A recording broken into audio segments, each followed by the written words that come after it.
দৰং ওদালগুৰিৰ বাবে আমাৰ মিত্ৰ দলৰ মনোনীত প্ৰাৰ্থী দিলীপ শইকীয়াই অহা 4 তাৰিখে মনোনয়ন পত্ৰ দাখিল কৰিব। প্ৰথমবাৰৰ বাবে লোকসভা নিৰ্বাচনৰ মনোনয়ন ওদালগুৰিত অনুষ্ঠিত হ'ব। মনোনয়নৰ প্ৰাক মুহূৰ্তত মই অসম গণ পৰিষদ UPPL আৰু ভাৰতীয় জনতা পাৰ্টিৰ কাৰ্যকৰ্তাসকলক একেলগে লগ পালোঁ। প্ৰধানমন্ত্ৰী নৰেন্দ্ৰ মোদী ডাঙৰীয়াক তৃতীয়বাৰৰ বাবে ভাৰতৰ প্ৰধানমন্ত্ৰী ৰূপে নিৰ্বাচিত কৰাৰ অৰ্থে তিনিওটা দলৰ কাৰ্যকৰ্তাসকলক দিনে নিশাই কাম কৰাৰ বাবে মই আহ্বান জনালোঁ আৰু তিনিওটা দলৰ কাৰ্যকৰ্তাসকলক মই নিৰ্বাচনী শুভেচ্ছা জনালোঁ। 4 তাৰিখে মনোনয়ন পত্ৰ অনুষ্ঠানত যোগদান কৰিবৰ কাৰণে মই আকৌ এবাৰ ওদালগুৰিলৈ আহিম। ইয়াত প্ৰতিদ্বন্দ্বী চিনাক্ত কৰা এবাৰ অলপ অসুবিধা। গোল পোষ্টত গোলকিপাৰ এতিয়ালৈকে নাই, গতিকে আমি যিমান গোল দিব পাৰোঁ সেইটো আমাৰ কৃতিত্ব। নৰেন্দ্ৰ মোদী ডাঙৰীয়াক এইবাৰ সকলোৱে বিচাৰিছে আৰু অদ্ভুত ৱেভ এটা আছে। এই ৱেভটো হিমন্ত বিশ্ব শৰ্মাৰ নহয়, দিলীপ শইকীয়াৰ নহয়, প্ৰমোদ বড়োৰ নহয়। ভাৰতৰ মানুহে নৰেন্দ্ৰ মোদী ডাঙৰীয়াক তৃতীয়বাৰ প্ৰধানমন্ত্ৰী হিচাপে চাব বিচাৰিছে।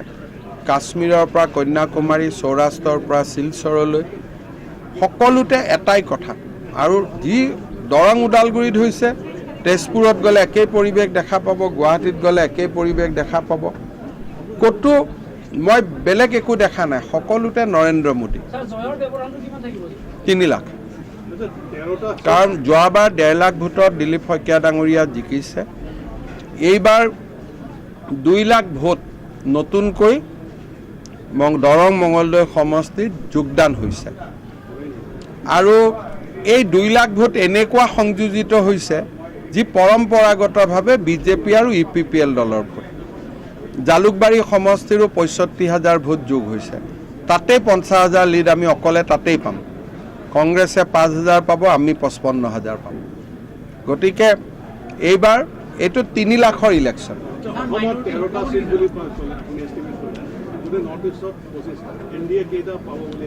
নৰ্থ ইষ্টত মই ভাবোঁ NDA উইল বি এৰাউণ্ড 22।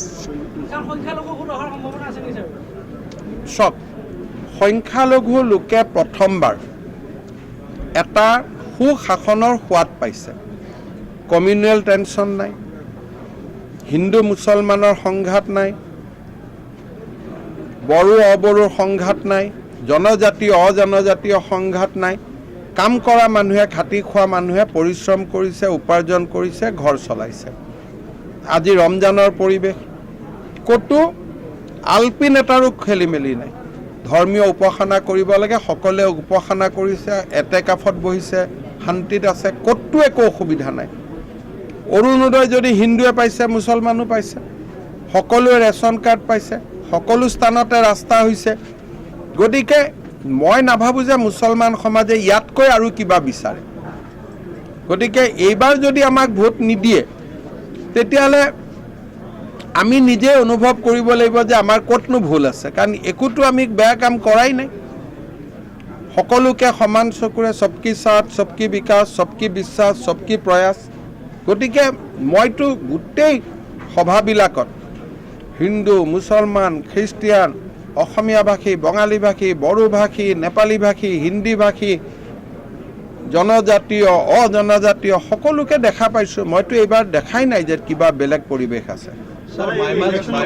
মাইমাল সম্পৰ্কে হাফিজ ৰছিদ চৌধুৰীয়ে মন্তব্য কৰিছে। চব ইলেকশ্যন হ'লে কোনো জাতি জনগোষ্ঠীৰ বিৰুদ্ধে মাত মাতিব নাপায়, ইলেকশ্যন নাথাকিলেও মাত মাতিব নাপায়।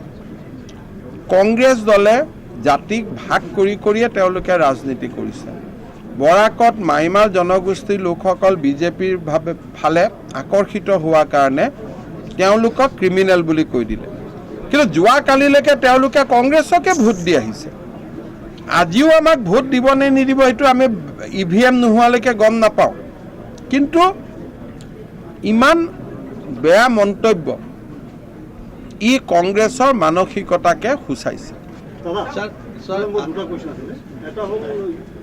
যোনটো টোন আৰু টেনৰ যেনেকৈ ধৰক স্পীচবিলাক দিছে বা বডি লেংগুৱেজ এইটোত আমি এইটো ধৰিব পাৰি নেকি যে বিজেপি অলপ বেছি কমপ্লাচেণ্ট নেকি ইলেকশ্যনৰ ওপৰত কমপ্লিচন আমিতো যিমান কষ্ট কৰিছোঁ এতিয়া মোৰে 1 তাৰিখৰ পৰা 32খন ৰেলী অহাকালি মাজুলীত মই 13 কিলোমিটাৰ 1 তাৰিখে চাইকেল চলাম গতিকে বিজেপিটো এটা এনেকুৱা দল যে আমি প্ৰত্যেকবাৰেই ভোট বাঢ়াটো বিচাৰোঁ যদি এটা সমষ্টিত 6 লাখ ভোট থাকে আমি 5.5 লাখো পাওঁ we are not satisfied we need the balance 50,000 also সেইকাৰণে কমপ্লিচেঞ্চি নাই কাৰণে আজি মই ইয়াত আহিছোঁ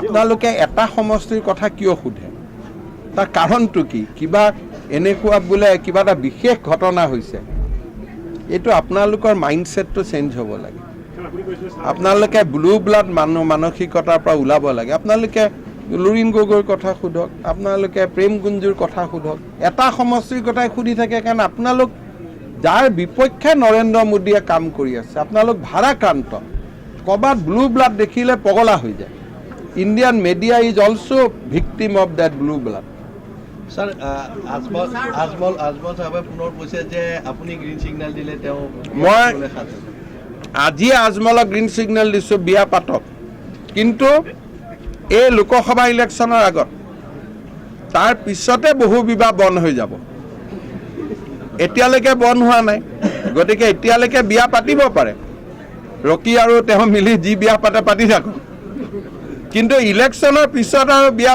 পাতি নহ'ব আৰু এইটো বন্ধ গতিকে দুইজনৰ ভিতৰত যোনে জিকে আমাৰনো কি যায় সেইটো ক'ব অলপ দিগদাৰ আজমল জিকিলে ভাল হ'ব দেশখন অলপ দিল্লীত পৰিব ইয়াত উৎপাত কৰি নাথাকিব শান্তিত থাকিব মানুহে শান্তি পাব ৰকিবুল হুছেইন জিকিলে গড়বিলাকে শান্তি পাব যে ইয়াত নাথাকে আৰু দিল্লীতে থাকিব গতিকে আজমল ৰকি এটাই বস্তু আৰু দুইটা মাল একেই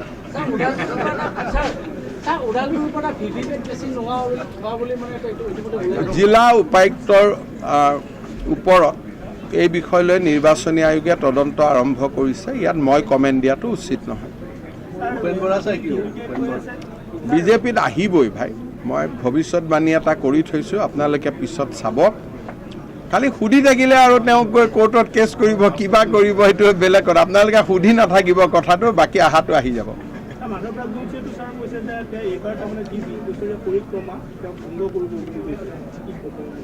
কোনজন মাধৱ আগৰজনে নে নতুন আগৰজনকতো মই ভালকৈ চিনিবা তই ইলেকশ্যনৰ কেইদিন এইবোৰ কৈ থাকে আগতো নকয় পিছতো নকয় টিকট পোৱা দিনাখনৰ পৰা তেওঁ ক'ব আৰম্ভ কৰে কাউণ্টিঙৰ দিনাখন শেষ কৰে তাৰ পিছত আৰু একো নকয় গতিকে মাধৱ দাৰ মনটো ভাল এনেকৈ কয় আৰু ইলেকশ্যনৰ কেইদিন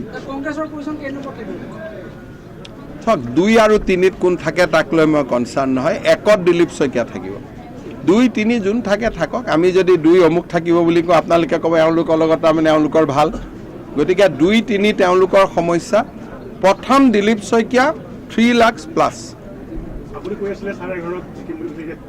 13 একদম 13ৰ ফালে আমি আগুৱাই গৈ আছোঁ ছেকেণ্ড ফেজৰ ইলেকশ্যনৰ পিছত আমি ধুবুৰীত যাম প্ৰাৰ্থীগৰাকীয়ে ভাল ৰেছপন্স পাইছে কিন্তু মই একেবাৰে 14 বুলি ক'ব খোজা নাই 11 কনফাৰ্ম 2 সম্ভাৱনা অতি উজ্জ্বল তৃতীয় ধুবুৰী সেইটো বিষয়ে আমি লাষ্টত আলোচনা কৰিম